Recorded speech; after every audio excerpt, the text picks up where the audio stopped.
मुझे तुम बहुत याद आती हो। तुम्हारे साथ गुजारा वक्त बहुत याद आता है। मुझे ये याद आता है कि कैसे हम एक साथ पूरी जिंदगी साथ जीने के ख्वाब देखा करते थे। कैसे तुम मुझसे कभी कभी घबरा कर पूछा करती थी कि आप मुझे कभी छोड़ तो नहीं देंगे।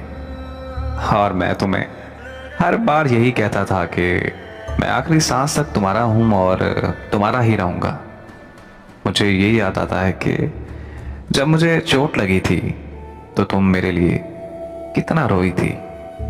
बहुत याद आता है कि जब मैं तुमसे नाराज हो जाता था तो तुम मेरा कैसे लाड लुटाया करती थी।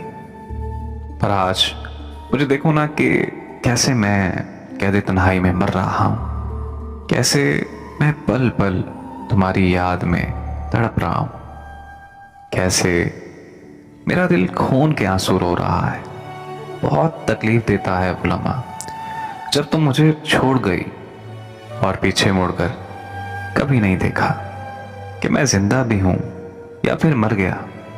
मैं आज तुमसे मिन्नत करता हूं, प्लीज वापस आ जाओ यार। प्लीज वापस आकर मुझे संभाल लो यार। ऐसा ना हो कि किसी दिन मैं इस दर्द से हार मान लूं और खुद ही खुद को कहीं मार कर फेंक दूं। प्लीज यार, मेरी तुमसे एक आखिरी इल्तिजा है, मेरे पास वापस आ जाओ। मुझे तुम्हारे साथ की जरूरत है।